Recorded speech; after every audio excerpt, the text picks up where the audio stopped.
তোমরা অনেকেই জানতে চেয়েছো আমার ভাই কলকাতাতে কি করতো না করতো, কেন থাকতো, কোথায় থাকতো। তোমাদের সমস্ত জিনিস আজকে আমি জানাচ্ছি। আমার ভাই 2019 সালে উচ্চ মাধ্যমিক পরীক্ষা পাশ করে তারপরে ও একটা পরীক্ষা দেয়, সেখানে ওর নাম উঠে যায় আর ও ফার্মাসিস্ট নিয়ে পড়তে যায় কলকাতাতে। এটা 2019 সালের ঘটনা। বাবা আর একটা কাকু যখন ভাইকে ভর্তি করাবে বলে কলকাতাতে যায়, তখনই একটা আমাদের সাথে ঘটনা ঘটে। সেটা হচ্ছে কলকাতাতে গিয়েই যখন আর কি মানে স্টেশন থেকে নামার পরে স্নান টান করবে, একটা জায়গা থাকে, আমি ঠিক জানি না কিছু, যাই হোক। তো সেখানে স্নান টান করবে, সেখানটা থেকেই বাবার ফোন, টাকা সব কিছু হারিয়ে যায়। তো তখন থেকে আমাদের বোঝা উচিত ছিল যে আমাদের জন্য কলকাতাটা ঠিক না, কিন্তু তখন সেটা আমরা কেউ মানে বুঝতে পারিনি এরকম জিনিসটা ঘটবে। তো প্রথমে গিয়েই বাবার অনেকটা ক্ষতি হয়ে যায়, কিন্তু সেটা বাবা সেভাবে আর কি জিনিসটা নেয়নি। ভেবেছিল ওরকম কলকাতাতে অনেক ঠক লোক থাকে, সেরকমই একটা অ্যাক্সিডেন্ট ধরে নাও, এরকম একটা ব্যাপার। তো এরপর বাবা আর সেসব জিনিস নিয়ে মানে হ্যাঁ ডায়েরি করেছিল কলকাতাতে, সেসব নিয়ে কোনো আর তদন্ত হয় বলে তো জানা হয়নি। সেরকম সমস্ত কিছু তো আমরা ফিরে পাইনি, তো সেটা আর কি বলবো। তো বাবা সেটা ছেড়ে দেয়। তো এরপর ভাইকে ভর্তি করা হয়, নাম ওঠে BCDA college of pharmacy and technology ওখানে। তো সেখানে আর একটা কাকু যে তার ছেলেকে মানে পরীক্ষা দেওয়া হয়, তার নামটা ওঠেনি, ওকে অন্য কলেজে ভর্তি করে দেয়। আমার ভাই সেখানে যেহেতু নাম ওঠে এই জন্য ওখানেই থেকে যায়। তো 4 বছর ঠিক ভালো মতোই কেটে যায়। তার মাঝখানে ছিল করোনা লকডাউন, ও বাড়িতে ছিল, বাড়িতে থেকে পরীক্ষা দিত এবং মাঝে মধ্যে যেত। এরপর যখন করোনা লকডাউন সব চলে যায়, তারপর ভাই ওখানেই থাকে এবং পূজাতে মাঝে মধ্যে আসতো বাড়িতে। তো 4 বছরের মধ্যে ওর মধ্যে কোনো পরিবর্তন ছিল না, একদম নর্মাল ছিল, যেরকম আসতো যেত খেত সমস্ত জিনিস নর্মাল ছিল। কিন্তু 2023 সালে 23 না 22-এ 2022-এ যখন ডিসেম্বরে আসে আমাদের এখানে, এখান থেকে তখনও প্লেনে করে যায় ডিসেম্বরে 2022-এ। তো এরপর 23-এ ওর পরীক্ষা থাকে, মানে ফাইনাল, যেহেতু 4 বছরের জন্য কোর্সটা করে বি ফার্মা, তো এর জন্য ওর ফাইনাল পরীক্ষা ছিল 2023-এ। আর ও পরীক্ষা যখন চলে তখন ওর একটা হচ্ছে রিসার্চ দেয় ওদের কলেজ থেকে, আর সেই রিসার্চ করতে ও মায়াপুরে অনেক অনেক জায়গাতে যায়। ও আর ওর একজন বন্ধু, সে ছিল হচ্ছে মুসলিম আর আমরা তো হিন্দু। তো যাই হোক, আমার ভাইয়ের আগের থেকে ঠাকুরের প্রতি একটু বেশি বিশ্বাস, শুধু ভাইয়ের না আমাদের সবারই, যারা আমরা হিন্দু তারা কিন্তু ঠাকুর মানে এইসব দিকে আমরা একটু বেশি কিন্তু মানে আকর্ষণ, আমরা কোথাও ঠাকুরের কিছু হলে সেটা শুনতে চাই, জানতে চাই, এরকম একটা ব্যাপার। তো ভাইকেও সে জায়গায় মায়াপুরের একটা রিসার্চ করতে দিয়েছিল, ভাই সেখানে যায় রিসার্চ করে, সেখানে গিয়ে একজনের সঙ্গে তার দেখা হয়। আমরা শুধু এতটুকু শুনেছিলাম যে মায়াপুরে গিয়ে কারোর সঙ্গে ওর একটু দেখা হয়, কথাটা হয়, কেউ আমাদেরকে খোলাখুলিভাবে সেভাবে বলেনি। তো যখন ওর ফাইনাল পরীক্ষা হয় 2023-এ, 4 বছরের কোর্স কমপ্লিট হবে, মানে ফাইনাল ইয়ার বলতে পারো, তখন পরীক্ষা চলছিল, ঠিক সেই সময় 1 মাস 2 মাস ও পুরো মানে পাগলের মতো হয়ে যায়, মানে ওটা পাগলেরই লক্ষণ, মানে হয়ে যায়, আমরা কেউ মেনে নিতে পারিনি জিনিসটা অত সহজে। তো ও শেষ পরীক্ষার দিন, সেদিন রাত্রেই আমার বাবাকে ফোন করে, ওদের কলেজ থেকে ফোন করে বলে আপনার ছেলের অবস্থা ভালো নেই, আপনারা যত তাড়াতাড়ি পারেন এসে নিয়ে যান, আর হচ্ছে ওকে না জানিয়ে আসবেন, যদি জানানো হয় তাহলে কিন্তু এখান থেকে পালিয়ে যেতে পারে। তো সেই জন্য বাবা মা ও ভাইকে না জানিয়ে চলে যায় এক রাতের মধ্যে বাসে করে, যেহেতু আমাদের এখান থেকে কলকাতা কিন্তু অনেক দূর, আমাদের বাড়ি শিলিগুড়িতে, শিলিগুড়ি NJP ভোলামোড় খুবই কাছে আমাদের বাড়ি, মানে NJP থেকে। তো বাবা মা যায়, যখন বাবা মাকে হঠাৎ করে ভাই দেখতে পারে প্রচণ্ড রেগে যায়, এমনকি আমার মাকে পুরো আধ ঘন্টা, মানে বাবা মাকে আধ ঘন্টা বাড়ির বাইরে, ঘরের বাইরে দাঁড় করিয়ে রাখে, কেন ওকে না জানিয়ে যাওয়া হয়, মানে ও ওটা মেনে নিতে পারেনি যে কেন ওকে আনতে গেছে। তো তারপরে কোনো মতো বুঝিয়ে টুজিয়ে একদিন ওখানে বাবা মা থাকে, ওর কলেজের প্রোগ্রাম ছিল যেহেতু লাস্ট ইয়ার, তো প্রোগ্রাম টোগ্রাম করে রাত্রে আবার ওরা বেরিয়ে আসে। বাড়িতে এসে ভাই প্রচণ্ড রাগারাগি করে আমাদের সবার সঙ্গে, মানে ওর একটা আলাদা রূপ আমরা দেখতে পারি, মানে কথায় কথায় রাগ, কথায় কথায় মানে উল্টাপাল্টা কথা বলতো আমাদেরকে, আমরা যেহেতু বাড়ির লোক এগুলো কাউকে বলতাম না, বাড়ির লোক আমরা, নিজের ভাই যদি একটু মানে উল্টাপাল্টা কথা বলে তবু মেনে নেওয়া যায়, কেন বাইরের লোককে বলবো, তারা এদিক ওদিক কথা ছড়াবে, এই জন্য কাউকে বলতাম না। আমরা ভেবেছিলাম হয়তো ওর কোনো কারণে রাগ আছে, এর জন্য। আসলে ও একটু রাগই ছিল, কিন্তু মানে কাউকে রাগ দেখাতো না, রাগের মধ্যেও হাসতো, একটু আলাদা রকমের ছিল। ও খুব সহজেই মানুষের সঙ্গে পুরো খোলাখুলি মিলে যেত, মনের সমস্ত কথা বলতো। ওর রাগ বলো, দুঃখ বলো, কষ্ট বলো, হাসি খুশি, ওর কী ভালো লাগে, কোনটা ওর খারাপ লাগে, সমস্ত জিনিস বলতো লোককে। খুব সহজেই লোকের সাথে মিলে যেত একদম। তো এরকমই ওকে কয়েকদিনের জন্য রাখা হয় বাড়িতে। তখন আমার বর, আমার বাবা সবাই মিলে ওকে ডাক্তার দেখানো হয় ব্রেনের, যে ওর মাথায় কিছু হয়েছে কিনা। ও বলে আমাকে যদি এই সমস্ত ওষুধ খাও আমি পাগল হয়ে যাব, তখন তোমাদের ভালো হবে তো। এইভাবে কথাবার্তা বলতো, ভয়টায় পেতো বাবা মা, যে ওকে যদি ওষুধ খাওয়ানো হয় যদি ওটার ক্ষতি হয়ে যায়, এর জন্য আর ওষুধ খাওয়ানো হয় না। এরপর ও ভাই কয়েকদিন থাকার পর আবার কলকাতা চলে যায়, যেহেতু ও আবার ভর্তি হয়ে যায় এম ফার্মা করবে বলে। আমরা এই সমস্ত কিচ্ছু জানতাম না, আমরা জানতাম বি ফার্মা করে ভাই চলে আসবে। কী দরকার আছে অত পড়াশোনা করে, আমার বাবারই ব্যবসা আছে, কে দেখবে, ভাই তো একমাত্র ভরসা বাবার ব্যবসাটা দেখার জন্য। আমরা তো বিয়ে হয়ে গেছে, আমার বিয়ে হয়ে গেছে, বোনের বিয়ে হয়ে যাবে, আমরা তো যে যার সংসারে ব্যস্ত, বাবার ব্যবসা তো ভাই দেখবে। তো এর জন্য আমরা সেরকম জানতাম না যে ভাই আবার 2 বছরের জন্য করে ভর্তি হবে। আমাদের কাউকে না জানিয়েই ভাই ভর্তি মানে ওটা ফর্ম ফিল আপ করে ফেলে, বাবার কাছ থেকে টাকা নিয়ে ভর্তি হয়ে যায়। তো বাবা ভেবেছে ঠিক আছে, বাবা তো পড়াশোনা করতে পারেনি, তো ছেলে যখন পড়াশোনা করবে তো বাবা টাকা দিয়ে দিয়েছে। তো আমরা সেরকম কিছু জানতাম না এই সমস্ত ব্যাপারে, এই জন্য আর কি। তারপরে ভর্তি হয়, তখন ওদের কলেজ থেকে বলে যদি 2 বছর ওকে কলেজে না পাঠাও কোনো ব্যাপার না, ভর্তি হয়েছে হবে, 2 বছর পরে ও এই ক্লাসগুলো করবে, কোনো ব্যাপার না, ম্যানেজ হয়ে যাবে। তো ভাই এমনভাবে সবসময় ঠাকুর ঠুকুরের কথা বলতো যে বাবা ভেবেছিল যে হয়তো ভালো কিছুর জন্য এরকম বলছে, মানে সবসময় শ্রীকৃষ্ণ শ্রীকৃষ্ণ এই সমস্ত কথা বলতো। আমার ভাই বলতো আমিই শ্রীকৃষ্ণ, মানে ওই কৃষ্ণ, মানে সমস্ত মানে সবসময় ভগবান নিয়ে কথা বলতো, আর বাদ বাকি উল্টাপাল্টা কিছু বলতো না, সবসময় ভগবান নিয়ে কথা বলতো। ওই কৃষ্ণ পৃথিবীতে সমস্ত জিনিস হচ্ছে হচ্ছে মানে খারাপ জিনিস হচ্ছে, এগুলো বন্ধ করতে হবে, ওই সব বন্ধ করবে, এই ব্যাপারে কথা বলতো। তো এর জন্য বাবা মা আমরা সেভাবে মানে অতটা দিকে নেইনি, কিন্তু ভেবেছিলাম ওর কিছু একটা হয়েছে, ভেবেছিলাম বাড়িতে থাকলে ঠিকঠাক হবে, কিন্তু ওকে বাড়িতে রাখা যায়নি, ও চলে গেছে। আচ্ছা ঠিক আছে, চলে গেছে। তো মাঝখানটায় মানে মার সাথে আমাদের কারোর সাথে সেভাবে কথা বলতো না ফোনে, যেহেতু আমরা ওর এই জিনিসটাকে ঠিকভাবে নিতাম না। তো আমাদের সঙ্গে ভাই সেভাবে বেশি কথা বলতো না, কারণ ওর কথার সঙ্গে আমরা তালে তাল মিলাতাম না, কারণ আমরা বলতাম আমরা কেন ভগবানের সমস্ত নিয়ে থাকবো, আমরা মানে যেভাবে নর্মালভাবে বাঁচি সেভাবে বাঁচবো, কী কোথায় হচ্ছে ওসব নিয়ে কেন মাথা ঘামাবো, শুধু আমরা কাজ করি খাই এভাবেই থাকবো। তো এর জন্য আমাদের সাথে সেভাবে কথা বলতো না, মাকে শুধু বোঝাতো, মা শুধু ওর মতোই মানে ওর যা বলতো সেগুলোই শুনতো। তো মার সঙ্গে সমস্ত কথা বলতো, মা আমাদেরকে সেরকম জানাতো, আমরা মাঝে মধ্যে মাকে বলতাম এটা কিন্তু ঠিক না, ও কেন সবসময় এরকম মানে করবে, একটা যদি ভগবানের ব্যাপারেও যায় তো ওর মধ্যে রাগ থাকবে না, যার মধ্যে ভগবানের একটা মানে হয় না আমি ভগবানের একটা দর্শন মানে পেয়েছি এরকম একটা ব্যাপার, তো তার মধ্যে রাগ জেদ কেন থাকবে, এটা থাকবে না তো, সে একদম অন্যরকম হয়ে যাবে। কিন্তু ভাইয়ের মধ্যে জিনিসটা ছিল, আমরা যখন মাকে বলতাম মা একটু রেগে যেত, কারণ না ভাইয়ের নামে বলতাম এটা ওটা, তো মা একটু রাখবে, এটা স্বাভাবিক ব্যাপার। তো এরপর আমরা সেভাবে কিছু বলিনি আর কি, বলতাম, এটা বন্ধ করে দিয়েছিলাম, ঠিক আছে তো বাড়ি চলে আসবে তখন ঠিক হয়ে যাবে বা কিছু একটা। তো এই আর কি এরকম ভেবেছিলাম। তারপর পুজোর সময় মানে পুজোর সময় যখন আমরা ভাইকে ফোন করা হয়, বলে যে আসবে আসবে, দেরি করতে বলে, তো আমরা আবার কি করি এখান থেকে মামা বাড়িতে চলে যাই, যেহেতু আমরা পুজোতে মামা বাড়িতে থাকি। তো ভাই বলেছিল তোরা যা, আমি এখান থেকে একদম মামা বাড়িতে চলে যাবো। তো এর জন্য আমরা সেভাবে জোর করিনি, আমরা চলে যাই মা আমি বোন।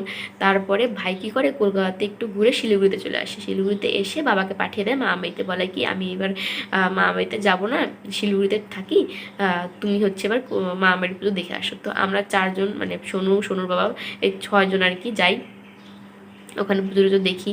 ভাই বাড়িতে ছিল একা। তো এরপর পুজো দেখে বাড়িতে চলে আসি, আসার পরে যখন আসি আমি পুজো দেখে ভাইকে দেখে আমি একটু অবাক হয়ে যাই। ওর চুলগুলো বড় বড়, গলায় একটা মালা, যেগুলো মালা মানে বাবা মা মানে সবাই এভাবে মালা টোকায় না, সেই মালাটা ওর গলাতে। তো আমরা তখনই একটু অবাক হয়ে যাই, এই মালা কেন ওর গলাতে, এটা মন্ত্র দীক্ষা শিক্ষা নেওয়ার পরে মানুষে বয়স্করা এরকম মানে মালাই করে। তো কিছু বললেও রেগে যেতে বলে সেরকম কিছু বলতাম না। তো এরপর হচ্ছে লক্ষ্মী পুজোর পরের দিন কি করে, বাবা মাকে বলে তুমি ওর সঙ্গে যাও। তো মা ভাইয়ের সঙ্গে কলকাতা চলে যায়, যেখানে ও থাকতো। 1 সপ্তাহ মতো থাকে। কালী পুজোর আগে মা চলে আসে বাড়িতে। আমরা ভাইকে বলি আসতে, যেহেতু আমাদের একটা মাত্র ভাই, আমরা ভেবেছিলাম ফোঁটা দেবো ভাইকে, কিন্তু ভাই ফোঁটাতে আসেনি। বলে যে এই কদিন আগে ঘুরে আসলাম, এখন আর যাব না, আর 1 বছরই তো আছে, তখন তো ওখানেই থাকবো, তখন দিস, একটা বলেছিল। কিন্তু আমাদের ভীষণ মন খারাপ ছিল যে ফোঁটা দিতে পারবো না বলে, ও যেহেতু আসলো না। তো তবুও সেভাবে আমরা মনকে বুঝিয়েছি, ঠিক আছে, আর এই 1 বছরই তো, ঠিক আছে, পরের বার দিব, এরকম একটা ব্যাপার ছিল। তো এরপর লক্ষ্মী পূজার পরে মানে এই ফোটার পরে ভাইয়ের সঙ্গে মা মাঝে মধ্যে কথা বলতো। তো আমার যেহেতু বিয়ে হয়ে গেছে, আমি তো সবসময় বাড়িতে আসি না, মাঝে মধ্যে আসি, মাঝে মধ্যে মা কথা বলে ভাইয়ের ব্যাপারে, মাঝে মধ্যে বলে না। আমরাও মাঝে মধ্যে না শুনতে চাইতাম না, কেন বলতো, সারাক্ষণ এই ঠাকুরের মানে অতিরিক্ত বলতো। তো আমরা বলি আমরা যতটুকু জানি অতটুকুই করবো, বেশি কেন জানবো, এরকম একটা ব্যাপার ছিল। তো এই জন্য সবসময় শুনতাম না মা যা বলতো আর কি, যে সবসময় মানে এটা ভুল এটা ঠিক এসব শুনতে কারো ভালো লাগে বলো? আমরা যতটুকু জানি ভগবানের সম্বন্ধে, যতটুকু পারবো মানে করতে, ততটুকুই করব, এরকম একটা ব্যাপার ছিল। তো এরপর হচ্ছে মার্চে মার্চে আমার দিদা, আমার বোন সবাই আসে আমাদের বাড়িতে। তোমরা যারা যারা ব্লগ দেখেছো আগে তো দেখতে পারবে। তো তখন ভাই বলে আসবে, অনেক দিন থেকে দিদা বোন এদের সঙ্গে দেখা নয়, তো বলে যে আমি যাব, আমার পরীক্ষা হয়ে মানে ওর তখন একটু ফাঁকা ছিল কলেজ, তো বলে আমি আসবো, সবার সঙ্গে দেখা করব। তো ভাই আসার জন্য একদম রেডি, কিন্তু তখনই ওর মানে সেই গুরু বলে যে ওর আসা যাবে না, আজকে না কালকে না, দিন পাল্টাতো। ও বলেছিল ভাই আসবে সঙ্গে ওর গুরুকেও নিয়ে আসবে। তো ওর গুরু না কিছুতে আসতে চেত না, কেন জানি না, বলেছিল আজকে এই অসুবিধা, কালকে এই অসুবিধা, এরকম করে করে শুধু দিন পিছাতো। তো এরপর দিদা বলে আমি আর কদিন থাকবো, আমি বাড়ি চলে যাব। তখন দিদা চলে যায়। এরপর আর সে আসার কথা হয় না। তারপরে আবার ভোটের আগে, যেহেতু ভোট সামনে, তখন না ভোটের 2 দিন আগে নাকি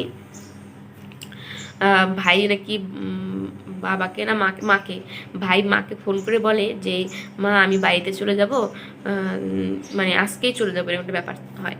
তো তখন বাবা বলে যে আর 2 দিন পরে ভোট, আজকে আসতে বারণ করো, 2 দিন পরেই আসুক। আবার দেখা গেলো ও যেরকম কথা শোনে না, আমাদের ভোটের আগের দিন চলে গেল, তখন শুধু শুধু ভোটটা মিস যাবে, এর জন্য বলে ওকে ওখানে থাকতে বলে। তারপর ভোটের দিনও আসে।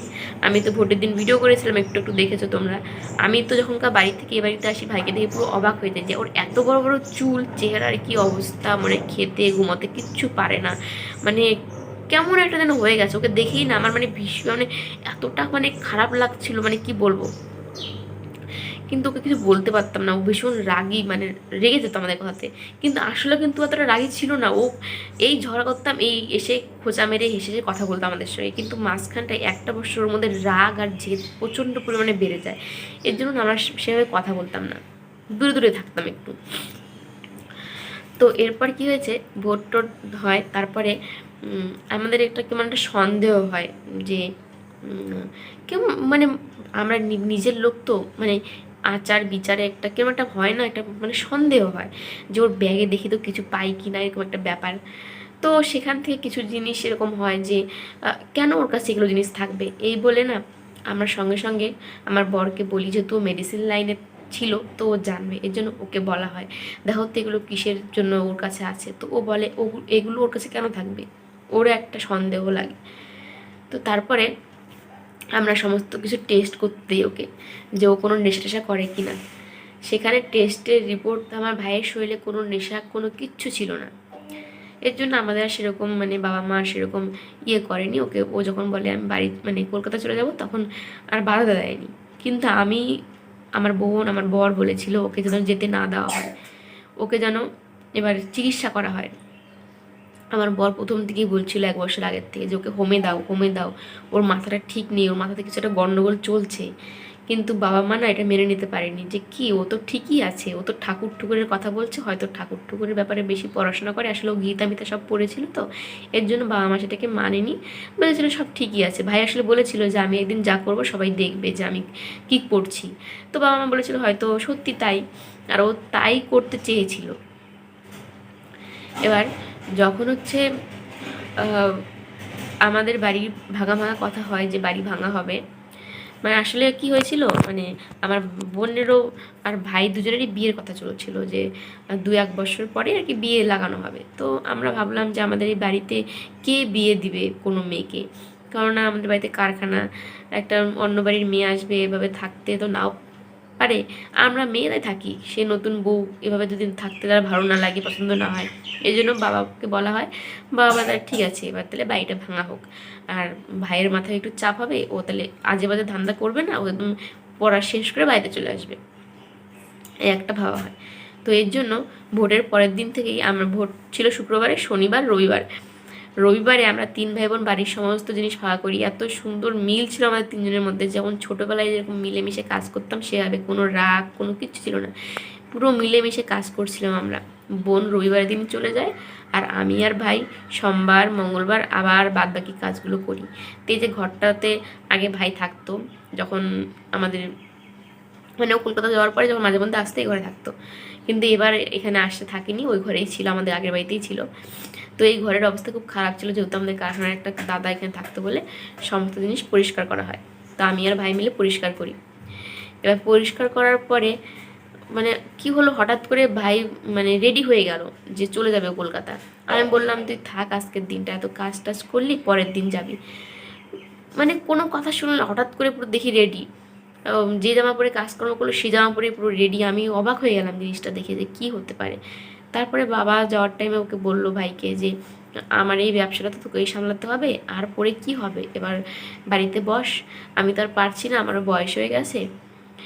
তো তখন নাকি ভাই বলেছিল আমি এমন একটা কাজ করছি না, 2 বছর পরে সেটা বুঝতে পারবে আমি কি করছি, আমি যা করছি ভালো করছি। সত্যি ভালোই করতে চেয়েছিল ভাই। তো এই বলে ও চলে যায়। ও যায় হচ্ছে 23 তারিখে, 23 তারিখে যায় এখান থেকে, 24 তারিখে পৌঁছায়। এক মঙ্গলবারে বেরোয়, বুধবারে পৌঁছায়, পরের বুধবারের দিনই এই সমস্ত ঘটনা ঘটে যায়। কেমন একটা জিনিসটা সন্দেহজনক না? আসলে আমাদের সন্দেহটা তখন হয়েছিল যখন আমি জানতে পেরেছি যে ওর গুরু আমার বাবাকে মানে ভাইকে দিয়ে ফোন করিয়েছিল, বলেছিল যে আমাদের 3টা বাড়ির জমির দলিল লাগবে তার, এবং কি তারপরে হচ্ছে আমাদের বাড়িতে যেহেতু পুজো হয়, কালী পুজো, আমাদের বলির দা আছে, সে দাটাও লাগবে। আমাদের বাড়ি একটা গাছ আছে, নিম গাছ, সে নিম গাছের গোড়াটা লাগবে। এই সমস্ত জিনিস না আমি আগে জানতাম না, যেহেতু আমি দূরে থাকি, আমাকে সবসময় বলতো না। এরপরে আবার ভাই নাকি 3 দিনের জন্য নিখোঁজ ছিল, মানে ফোন করা হয়েছিল, ভাইকে ফোনে পাওয়া যায়নি। তো তখন সেই গুরু ফোন ধরে আর বলে যে হচ্ছে আমি সকাল আমি হচ্ছে পৌরের সাথে কথা বলিয়ে দেবো। তারপরে ভোর 4টার দিকেই মনে কথা বলিয়ে দেয়। কী করে সম্ভব হয় এইসব জিনিস? তো এর জন্য না মানে এই সমস্ত জিনিস আমি ভোটের পরের দিন আর কি সব জানতে পারি, তখন থেকেই সন্দেহ হচ্ছিল। আর আমাদের পুরো বাড়িতে না সিসি ক্যামেরা লাগানো। এবার আমাদের দোকানে বলতে পারো, আমাদের উঠোনে বলতে পারো, যেখানে আমরা সমস্ত কথাবার্তা বলি, সেই জায়গায় সিসি ক্যামেরাটা লাগানো। এবার আমরা জানতাম না যে আমাদের সিসি ক্যামেরার পাসওয়ার্ড সেই লোকের কাছে আছে। এটা কোনোদিনও সম্ভব বলো? আমাদের বাড়ির জিনিস আমরা জানবো, লোকে কেন জানবে? তো আমাদের যখন সন্দেহ হয় যে ভাইকে দিয়ে কেউ কিছু করাচ্ছে ওই গুরু, তখন আমরা না অতটা না বুঝে ক্যামেরার সামনে অনেক কথা বলি সেই গুরুর ব্যাপারে। সেই গুরু মনে হয় সমস্ত জিনিস শুনে ফেলে আমাদের কথাবার্তা, আর আমাদের সন্দেহ করছি গুরুকে, তাকে এখানে আনার চেষ্টা করছি, সমস্ত জিনিস সে শুনতে পারে, ক্যামেরাতে দেখতে পারে। তো এটা তো আমরা জানতাম না। তো ভাইকে যে বাবার টাকা পয়সা পাঠাতো সেগুলো কোনো কিছুই ভাইয়ের কাছে থাকতো না, এটা পরে সব জানা হয়েছে। তো এবার কি হয়েছে, বুধবারের দিন দুপুর 12টাতে, যেহেতু বুধবার মে দিবস ছিল, সমস্ত জিনিস বন্ধ ছিল, কলেজ বলো সমস্ত জিনিস বন্ধ, আর 2 তারিখে ছিল মাধ্যমিকের রেজাল্ট। তো সেই সুযোগটাকে কাজে লাগিয়ে ভাইকে ওই জঙ্গলে নিয়ে গেছে। আমার ভাই গাছে উঠতে পারে না, ওর কোনো ফল টলের প্রতি কোনো লোভ জিনিসটা নেই। তো সেই জঙ্গলটা বিশাল বড় জঙ্গল, ও যে রুমে থাকতো তার ঠিক সামনেই, কিন্তু যেতে হতো অনেকটা দূর ঘুরে, বড় একটা পাঁচিল ছিল। ও নাকি দুপুর 12টাতে সেই জঙ্গলের ওইখানটায় যায়, গাছে ওঠে, মানে যেটা শোনা হয়েছে আর কি, গাছে ওঠে লিচু পাড়ার জন্য। সেই গাছের লিচু নাকি এই যে এতটুকুটুকু, সেই লিচু পাড়ার জন্য আমার ভাই গাছে উঠবে, এটা কি মেনে নেওয়া সম্ভব? আর যদি ওঠেও, যদি পড়েও যায়, মাথাতেই কেন লাগবে, আর কোথাও কেন লাগবে না, তাও কেন বা পাশেই লাগবে? এই জিনিসগুলো কি মানে সন্দেহজনক না বলো? তোমরাই বলো। তো এবার বলি, ওই 1 তারিখে বাবা হচ্ছে ওকে টাকা পাঠায় ওর খাওয়া খরচার জন্য। তো বাবা যখন ওকে টাকা পাঠাচ্ছিল, ফোনে টাকা ঢুকছিল না, এর জন্য বাবা ভাইকে ফোন করে, ফোন করে বলে তোর ব্যাংকের টাকা কেন ঢুকছে না? তো ভাই বলছিল দেখছি দাঁড়াও। ওর ভয়েসটাও অন্যরকম ছিল। তো একবারের জন্য বাবার সন্দেহ হয়নি, মানে হতে পারে কোনো কারণে ওরকমভাবে কথা বলছে। বাবা ফোন রাখার পরেই মায়ের কাছে ফোন আসে। মা যেহেতু কলকাতা গিয়েছিল, ওখানে পাশে একটা কাকি ছিল, তার কাছে মায়ের নাম্বার ছিল।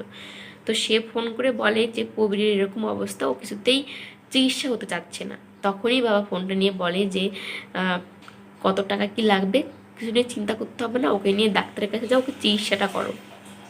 তো এরপরে ঘটনা ঘটেছিল 12টার সময়, আর আমাদের কাছে খবর আসে 2টোর সময়। তো তখন বাবা আমাদেরকে ফোন করে, মানে আমার বরের ফোনে ফোন করে, আমি তখন বাড়িতে ছিলাম, ও বাড়িতেই ছিল, ফোন করে। আমি তখনই আবার ভাইকে ফোন করি, ফোন করে বলি যে বাবা বলল তোর নাকি নাক মুখ দিয়ে রক্ত বেরোচ্ছে, তোর কি হয়েছে বল। ও বলে কি যে আমার ডালে না লেগেছে। আমি বললাম কোথায়? বলে কানে। বলে ভিতরে না বাইরে? বলে বাইরে। আমি বললাম কত লাগছে দেখি, দেখা আমাকে বল। বলে বেশি না একটু। আমি বললাম তুই তো মিথ্যাটা বলবি, জানি তুই ব্যথা লাগলে বলবি না, আগের থেকে ওর অভ্যাস, ব্যথা লাগলে না বল না, চুপ করে থাকে। তা আমি বললাম তাহলে তুই ভিডিও কলটা রিসিভ কর, আমি দেখবো তোর কোথায় লাগছে।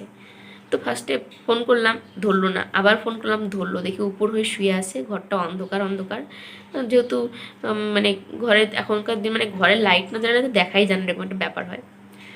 তো ঘরটা অন্ধকার অন্ধকার। আমি বললাম তোর কোথায় ব্যথা লাগছে আমাকে দেখা। ও উপর হয়ে শুয়ে আছে, একটুখানি পেলে মাথাটা এদিকভাবে ঘুরিয়ে এরকম করে দিল, আর ফোনটা কেটে গেল। কেউ একজন কেটে দিল। কিন্তু আশেপাশ থেকে অনেকে চিৎকার করে বলছে বেশি জেদ করো না, তোমাকে এখন নিয়ে চিকিৎসা করতে লাগবে, তুমি চলো। কিন্তু ভাই রাজি হচ্ছিল না, কারণ ও জানে ও বাঁচতে পারবে না, ওকে বাঁচতে দেবে না, এর জন্য কোথাও যেতে চায়নি। কিন্তু আমরা ভেবেছিলাম হয়তো সত্যি পড়ে গেছে, তাহলে তো চিকিৎসা করতে হবে। এর জন্য আমাদের এখান থেকে সবাই বলা হয়, ওদের কলেজে বলা হয়, সবাইকে বলে ওকে হসপিটালে নিয়ে যাওয়া হয়। ফার্স্টে একটা এমনি সরকারি হসপিটালে নেওয়া হয়, সেখানে যেতে যেতে বমি টমি করে, এরপরে ওকে নার্সিংহোমে নারায়ণীতে নিয়ে যাওয়া হয়। তো এদিকে বাবা মা ফোনে কথা বলছে, আমরা তখন ওই বাড়ি থেকে বাড়িতে চলে আসি, বাবা মাকে ব্যাগটা গুছিয়ে দিই যাওয়ার জন্য। বাবার টাকা পয়সা নিয়ে যত টাকা লাগুক ছেলেকে ঠিক করতে লাগবে, তখন বাবা মার মধ্যে এটাই চিন্তা ছিল। তো আমরাও আর ভাইকে ফোন করিনি, যেহেতু ওর চিকিৎসা হচ্ছিল। ফোন করলে কাকে মানে কার সাথে কথা বলতাম, এই একটা কথা ভেবে আর ফোন টোন করিনি। তো বা এই দিক থেকে ফোন করে যখন, তখনই মা আবার সেই মহারাজ মানে সেই গুরুকে ফোন করে বলে প্রবীরের নাকি এরকম অবস্থা হয়েছে, আপনি কোথায় আছেন, তাড়াতাড়ি প্রবীরের কাছে যান। তখন লোকটা বলে কি কই, ও তো আজকে সকালে আমার কাছে এসেছিলো, আমি ওকে টাকা দিলাম, ওর কাছে বলে টাকা নেই খাওয়ার জন্য, টাকা দিলাম খাওয়ার জন্য, তো আমি তো এখন ভোট কালেকশন করতে বেরিয়েছি, অনেক দূরে আছি, আমি তো যেতে পারবো না, একজনকে পাঠাবো, এই বললো। তো এরপরে একটু পরে আবার ফোন করে বলে কি আমার লোক সেখানে চলে গেছে, প্রবীর এখন সুস্থ আছে, আপনারা আস্তে আস্তে আসুন। তো বাবা মা একটু নিশ্চিন্ত হলো, ঠিক আছে তার গুরু যেহেতু সেখানে আছে, তাহলে ধীরে সুস্থে যাবে। তো বাবা মা এখান থেকে বেরোয় 4টার দিকে, কিন্তু এতটাই কপাল খারাপ ছিল, সেদিন বাস ছিল লেট, লাস্ট বাস 6:30টার থেকে ছাড়ে। তারপরে বাবা মা বাসে ওঠে, আমরা এদিকে আর কাউকে ফোন টোন করিনি, বাবা মা বলছে ও এখন চিকিৎসা হচ্ছে, আর এদিকে কাউকে ফোন করিনি। এরপরে কি হয়, রাত্রেবেলা এখানে খাওয়া দাওয়া করে আমিও বাড়ি চলে যাই, যেহেতু মেয়ের শরীর খারাপ, এই জন্য আমি বাড়ি যাই, পরের দিন সকালে আসবো। আর বললো চিকিৎসা হচ্ছে, ঠিক আছে, সুস্থ আছে। কিন্তু বাবা মা যখন গাড়িতে, তখনই রাত 1টার দিকে, মানে 2 তারিখে রাত 1টার দিকে খবর আসে ভাই আর নেই। ভাই আর নেই খবরটা যখন বাবা পায়, তখন বাবা মাকে কিচ্ছু বলেনি, পুরো পাথর হয়ে গেছিল বাবা। বাবা পুরো চুপ করে শুধু মাকে মানে দেখে দেখে নিয়ে গেছে। মা কিন্তু বাসে উঠতে পারে না, প্রচণ্ড বমি করে। তো বাবা যখন জানতে পারে ভাই আর নেই, সেই মুহূর্তটা যে বাবা কীভাবে কাটিয়েছে সেটা শুধু আমরা এখন ভাবলেও শরীরে কাটা দিয়ে ওঠে, যে বাবা কি করে এই যন্ত্রণাটা চাপা দিয়ে মাকে নিয়ে গেছে অতটা দূর। তারপরে যখন সেই হসপিটালের সামনে, তখন মা তো ভাইয়ের কাছে যাওয়ার জন্য পাগল হয়ে যায়।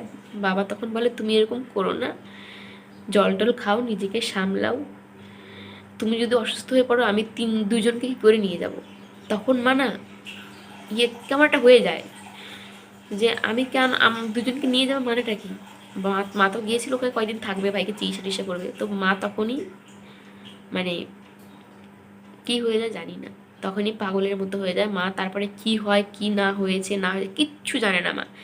মা ভাইকে দেখতেও পারেনি। মাকে পুরো নিয়ে যায় হচ্ছে ওদের কলেজে, সেখানে ওখানকার স্টুডেন্টরা মাকে দেখাশোনা করে। আর বাবা হসপিটালে যায়। তারপরে সেখানে সেই এদিকে আমরা সকালবেলা খবর পাই, কিন্তু মানে মামা পায় ভোর 3টাতে, বাবা মামাকে 3টাতে জানায়, বাবা জানে 1টাতে, মামাকে জানায় 3টাতে, তারপরে বোন জানে 4টাতে, আমি জানি 4:30টাতে, যেহেতু আমি বাড়িতে ছিলাম। আমরা এত দূর থেকে খবর পেলাম যে ভাই আর নেই। আর এদিকে তার গুরু ওখান কলকাতা থেকেও খবর পায়নি যে ভাই আর নেই। বোন যখন ফোন করে, ফোন সুইচ অফ, ফোন ধরছে না, এই ওই করতে করতে 8টা বাজে, তারপরে ফোন ধরে। বোন যখন বলে যে আপনি কিছু জানেন না যে আমার দাদা আর নেই, তখন সেই গুরু বলে কই আমি তো কিছু জানি না। মানে কথাটা শুনে এতটা আমরা মানে হয়ে যাই যে সে কী করে জানলো না, কথাটা বললো। সে সেখানে থাকে, তার শিষ্য যদি বানায় আমার ভাইকে, তো কী করে জানবে না জিনিসটা? তখনই আমাদের আর সন্দেহটা বেশি হয়ে যায়। তখন বোন বলে যে আপনি কিছু করেননি তো, এসবের পিছনে আপনি নেই তো? লোকটি তখন বলে কি, আমি কেন করতে যাব? আমি তোমার ভাইয়ের পিছনে কত টাকা দিয়েছি, তোমার ভাই এটা ওটা বলে। আর তখন বোন বলে আপনি আমার ভাইকে মেরেছেন। তখন লোকটা বলে কি, তাহলে আমার নামে কেস করো, দেখি কি করতে পারো, এই বলে ফোনটা কেটে দেয়। আর কোনো কন্ট্যাক্ট রাখেনি আমাদের সঙ্গে। এরপরে হচ্ছে আমার বড় এখান থেকে চলে যায়, ও প্লেনেই চলে যায়। তাছাড়া তো সম্ভব হতো না মাকে নিয়ে আসে একা একা বাবার পক্ষে। ওখান থেকে কলকাতাতে আমাদের একটা মেশো আছে, সেও আসে, অনেকে আমাদের সাহায্য করে। সব থানা দৌড়াদৌড়ি করতে লাগে, অনেক টাইম কেটে যায় ওখানটায় এইসব করতে করতে। পরের দিন সকালবেলা বাড়িতে পৌঁছায়। তো এর মধ্যে অনেক ঘটনা ঘটে যায়। সেগুলো হচ্ছে, প্রথম হচ্ছে সিসি ক্যামেরা। আমাদের কেন জানি না মনে হয় যে মানে প্রথমে কি হয়, আমার ভাইয়ের ফোনগুলো লক খুলতে পারছিলাম। আমার ভাই মাঝে মধ্যে বলতো যে আমি যা করি না কেন সমস্ত আমার ওই গুরু জানতে পারে, আমি যদি 1 টাকাও খরচ করি সেগুলোও সে জানতে পারে। এর জন্য না আমাদের মনের মধ্যে সন্দেহ হচ্ছিল যে ভাই ফোনটা তো খুলতে পারছি না, তাহলে তার কাছে তো লক সমস্ত জানা, কিন্তু আমাদের জানায় না। এরপর ভাইয়ের ফোনে শুধু ফোন আসতে থাকে ক্রেডিট কার্ড থেকে। আমরা জানতে পারি ভাইয়ের নামে অনেকগুলো ক্রেডিট কার্ড মানে বানানো হয়েছে, যেখান থেকে অনেক অনেক টাকা উঠানো হয়েছে, কিন্তু একটা টাকা আমার ভাই ওঠায়নি। আমার ভাইয়ের নাম করে তিনি উঠিয়েছিল। ওখান থেকেও একজন আমার বোনের সাথে কথাবার্তা বলে যে তোমার দাদার নামে ক্রেডিট কার্ড, তোমার দাদার নামে ক্রেডিট কার্ড ওই লোকটা বানিয়েছে, তোমার দাদার এটিএম এর পিন সব সে জানতো, এই সমস্ত কথা বলে। তখন এদিকে ভাইয়ের ফোনে শুধু মেসেজের পর মেসেজ আসে। এবার সিমটা আমার বোনের ফোনে লাগানো হয়। তো আমাদের যে গুগল মানে আমাদের যে জিমেল, সেখানে আমাদের যে নাম্বার দেওয়া, তো জিমেলটা যদি ফরগেট পাসওয়ার্ড করি, তা আমাদের সিমে মানে যে নাম্বারে করা সেই নাম্বারে তো ওই ওটিপিটা আসবে, তাই তো? কিন্তু আমার বোন যতবার মানে ফরগেট পাসওয়ার্ড করছে, ওটিপিটা ওই সিমে আসছে না, যাচ্ছে অন্য কোথাও, সেই গুরুর কাছে। তো তখন বোঝা গেল যে এই জিমেলটাও আমাদের হাতে নেই, এটাও আছে সেই গুরুর হাতে। তো এরপর আমাদের সন্দেহ হয়, যেহেতু বাবার সমস্ত জিনিস ভাইয়ের মানে দেখতো, তো আমাদের সিসি ক্যামেরাটাও তো সেই জিমেলটাও তো ভাইয়েরই দেওয়া, তাহলে আমাদের এখানে যা ঘটছে সবই তো সে দেখতে পারছে। এরকমটা ভেবে বাবাকে বলি তুমি তাহলে ক্যামেরার যে লোকটা আছে তাকে ডাকো, সব কিছু চেঞ্জ করতে হবে। তো সেই লোকটা আসে, সমস্ত জিনিস পাল্টে দেয়। তো বলে কি যে জিমেলটা পাল্টানো যাবে না, কোন একটা ব্যাপারে জিমেলটা সরানো যাচ্ছে না। এই একটা ঘটনা ঘটেছে। তো তখন আমরা বললাম তাহলে আমরা যদি পাসওয়ার্ড চেঞ্জ করি, তবুও তো সে জিমেল থেকে আবার ফরগেট পাসওয়ার্ড করে নতুন পাসওয়ার্ড বসাবে। বললো হ্যাঁ, সে তো বসাতেই পারে যদি এটা অন্য কারো কাছে থাকে। তা আমরা যদি পাসওয়ার্ড চেঞ্জ করি, তো তার মোবাইল থেকে অফ হয়ে যাবে। আর সত্যি সত্যি সেটাই ঘটে। সকালবেলাতে মনে হয়, সকালের দিকে করা হয় মনে হয়। আর হ্যাঁ, সকালের দিকে করা হয়। দুপুরের দিকে এমন হয় আমাদের সবার ফোনে না সিসি ক্যামেরা বন্ধ হয়ে যায়। তো তখন একটা মানে এমন হয়ে যায় যে ব্যাপারটা কি হলো, এটা তো আমরা কেউ করিনি, তাহলে কে করলো? তাহলে নিশ্চয়ই এই জিমেলটা যার কাছে আছে সেই করেছে। আমার ভাইয়ের জিমেলটা যার কাছে আছে। তো তখন আমরা আবার খবর নিয়ে অন্য একজনকে দিয়ে সমস্ত জিমেল টিমেল বন্ধ, মানে ওই ক্যামেরা থেকে সরানো হয়। তাহলে বোঝা যাচ্ছে না একদম যে আমরা এখানে কি করছি সেটা অন্য কেউ দেখতো। আর আমরা যখন সিসি ক্যামেরার পাসওয়ার্ডটা চেঞ্জ করি, সে ফরগেট পাসওয়ার্ড করে, সেই জিমেলে যখন ওটিপি যায় সেটা দিয়ে আমাদের ক্যামেরাটা আবার অন করে, কিন্তু আমাদের ফোনে অফ হয়ে যায়। তো এরপরে তো একদমই প্রমাণ হয়ে যাচ্ছে যে এর পিছনে শুধু একজনই আছে। এরপর আমার বর তাকে ফোন করে যে আমি শুনলাম আপনার কাছে আমার ভাইয়ের ফোনের সব লক টক জানা, তাই একটু বলেন। সে লোক আমার বরের সঙ্গে অন্যভাবে কথা বলছে, দেখছি আবার যদি অন্য কাউকে ফাঁসানো যায়। আমার বরকে উল্টাপাল্টা কথা বলছে, কেন একটা ছেলে দুটা ফোন ইউজ করবে, হ্যান ত্যান অনেক কিছু বলছে। তো এখনকার যুগে তো সবাই দুটো ফোন ইউজ করে, আমার ভাই করতেই পারে, তার কি অসুবিধা? আসলে সে আমার ভাইয়ের একটা ফোন হাতাতে পারলো, একটা ফোন হাতাতে পারেনি। একটা ফোনও কোথাও নিয়ে যেত, যেটা আইফোন, সেটাকে সিম করেছিল। যদি অন্য কারোর কাছে থাকতো সে ধরা পড়ে যেত বা কিছু হতো, এর জন্য সেই ফোনটাও রাখতে পারেনি। কিন্তু এই যে স্যামসাং ফোনটা মাঝে মধ্যে তার কাছে থাকতো, আর সিমের নাম্বারটা না আমাদের জানা ছিল না, এই জন্য যদি ফোন করা হতো ফোনে পেতাম না। কিন্তু ওই ফোনটা ওই গুরুর কাছে থাকতো বলেই মাঝে মধ্যে ফোন করলে ফোন ধরতো না, বা তিনি ধরতো, মানে অনেক রকমের কথাবার্তা বলতো। তো আমার ভাইকে যদি সে শিষ্য বানায়, তাহলে এত বড় একটা ঘটনা ঘটে গেল, কেন একদিনও আমাদেরকে ফোন করে একটা খোঁজ নিল না? মাকে একটা কথা বলে বুঝালো না কেন? এরপর যখন সে হসপিটালে গিয়ে মানে ধরা পড়ে আর কি, যে বুঝে যায় যে আমি এখন ধরা পড়তে পারি, তখন সেখান থেকে পালিয়ে যাচ্ছিল, কিন্তু কলেজের সব ছেলেমেয়েরা এসে তাকে ধরে, আর তার মানে ফটো তুলে রাখে, মাঝে মানে কিছু ফটো তুলে রাখে, যেটা তোমাদের দেখালাম, ভোটার কার্ড কিছু কিছু আর কি ফটো তোলে, কিন্তু কোথাও না মিল পাওয়া যাচ্ছে না যে ইনি সে। সেই লোকটি কী করছে, মানে আইডি প্রুফটা নিজের না, পরিচয় আমরা কিচ্ছু, ওই লোকের মানে সত্যি পরিচয় কি আমরা জানি না, তার বাড়ি কোথায় কিচ্ছু ঠিক মতো জানি না, সমস্ত জিনিস লুকিয়ে রাখে আমাদের কাছে। এর সমস্ত জিনিসের পিছনে সেই লোকটাই আছে, সেটা একদম প্রমাণ।